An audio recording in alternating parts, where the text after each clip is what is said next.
ಅದು ಬಡ ಮಕ್ಕಳು ವಿದ್ಯಾಭ್ಯಾಸ ಮಾಡುವ ಸರ್ಕಾರಿ ಶಾಲೆ. ಮಕ್ಕಳು ಚೆನ್ನಾಗಿ ಓದಿ ತಮ್ಮ ಭವಿಷ್ಯವನ್ನು ಕಟ್ಟಿಕೊಳ್ಳಬೇಕು ಎಂದು ಪಾಲಕರು ಮಕ್ಕಳನ್ನು ಸರ್ಕಾರಿ ಶಾಲೆಗೆ ಕಳುಹಿಸುತ್ತಾರೆ.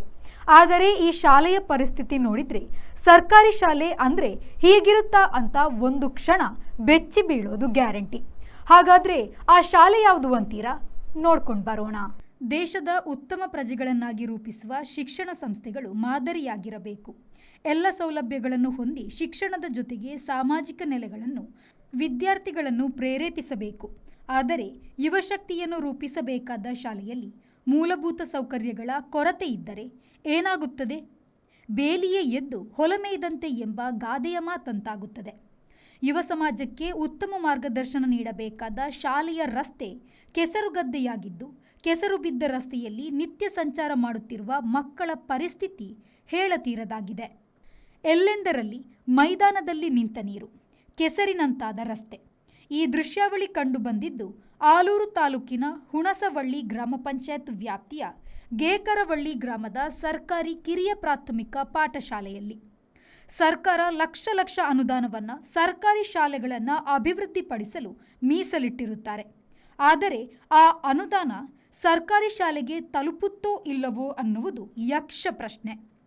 ಈ ಶಾಲೆಯಲ್ಲಿ ರಸ್ತೆ ಸಮಸ್ಯೆ ಇದ್ದು ನಿತ್ಯ ಮಕ್ಕಳು ಹಾಗೂ ಶಿಕ್ಷಕರು ಕೂಡ ಶಾಲೆಗೆ ಕಣ್ಣೀರಿಟ್ಟುಕೊಂಡು ಕೈಕಾಲುಗಳನ್ನು ಕೆಸರು ಮಾಡಿಕೊಂಡು ಹೋಗಬೇಕಾದ ಸ್ಥಿತಿಯುಂಟಾಗಿದೆ. ಈ ಬಗ್ಗೆ ಗ್ರಾಮಸ್ಥರಾದ ಕುಮಾರ್ ಮಾತನಾಡಿ, ನಮ್ಮ ಗ್ರಾಮದಲ್ಲಿ ಸುಮಾರು 10ಕ್ಕೂ ಹೆಚ್ಚು ಮಕ್ಕಳು ಈ ಶಾಲೆಯಲ್ಲಿ ವಿದ್ಯಾಭ್ಯಾಸ ಮಾಡುತ್ತಿದ್ದು, ಶಾಲೆಯ ರಸ್ತೆ ಕೆಸರುಗದ್ದೆಯಾಗಿದೆ. ಇದರಿಂದ ಮಕ್ಕಳು ತುಂಬ ತೊಂದರೆಯನ್ನು ಅನುಭವಿಸುತ್ತಿದ್ದಾರೆ.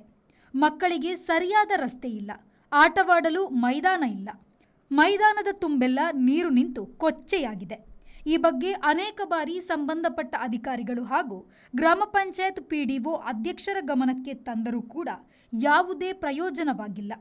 ಇವರ ಮೇಲೆ ಅವರು, ಅವರ ಮೇಲೆ ಇವರು ಹೇಳಿಕೊಂಡು ಸುಮ್ಮನಾಗುತ್ತಿದ್ದಾರೆ.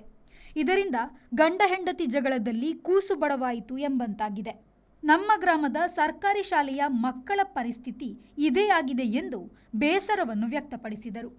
ಇನ್ನು ಈ ಬಗ್ಗೆ ಗಮನಹರಿಸಬೇಕಾದ ಕ್ಷೇತ್ರ ಶಿಕ್ಷಣಾಧಿಕಾರಿಗಳು ಶಾಲೆಯ ಗುಣಮಟ್ಟವನ್ನು ವೀಕ್ಷಿಸದೇ ಇರುವುದು ದುರಂತದ ಸಂಗತಿ. ಈ ಕೂಡಲೇ ಈ ಬಗ್ಗೆ ಸ್ಥಳೀಯ ಗ್ರಾಮ ಪಂಚಾಯತ್ ಅಧಿಕಾರಿಗಳು ಹಾಗೂ ತಾಲೂಕು ಪಂಚಾಯತ್ EO ಗಮನಹರಿಸಬೇಕಾಗಿದೆ. ಗ್ರಾಮಸ್ಥರ ಮನವಿ, ಒಟ್ಟಾರೆಯಾಗಿ ಸರ್ಕಾರಿ ಶಾಲೆಗಳನ್ನು ಅಭಿವೃದ್ಧಿಪಡಿಸುವ ನಿಟ್ಟಿನಲ್ಲಿ ಸರ್ಕಾರವು ಕೋಟಿಗಟ್ಟಲೆ ಅನುದಾನವನ್ನು ಮೀಸಲಿರಿಸುತ್ತದೆ. ಆದರೆ ಅಧಿಕಾರಿಗಳ ದಿವ್ಯ ನಿರ್ಲಕ್ಷ್ಯದಿಂದ ಕಾಮಗಾರಿಗಳು ಹಳ್ಳ ಹಿಡಿದು ಬಿಡುತ್ತದೆ. ಇನ್ನಾದರೂ ಈ ಬಗ್ಗೆ ಸಂಬಂಧಪಟ್ಟ ಅಧಿಕಾರಿಗಳು ಹಾಗೂ ಗ್ರಾಮ ಪಂಚಾಯಿತಿಯವರು ಈ ಬಗ್ಗೆ ಗಮನ ಹರಿಸಿ ಸರ್ಕಾರಿ ಶಾಲೆಗಳ ಅಭಿವೃದ್ಧಿಗೆ ಮನಸ್ಸು ಮಾಡ್ತಾರಾ, ಇಲ್ಲ ಮೌನಕ್ಕೆ ಶರಣಾಗುತ್ತಾರಾ ಎಂದು ಕಾದು ನೋಡಬೇಕಾಗಿದೆ. ಈ ಸಂದರ್ಭದಲ್ಲಿ ಗ್ರಾಮಸ್ಥರಾದ ಮಹೇಂದ್ರ ಜಯಣ್ಣ, ನವೀನ್ ಪ್ರಸನ್ನ, ಶಶಾಂಕ್ ಅಪ್ಪು ಇದ್ದರು. Yogish BJ, V4 news, Hassan.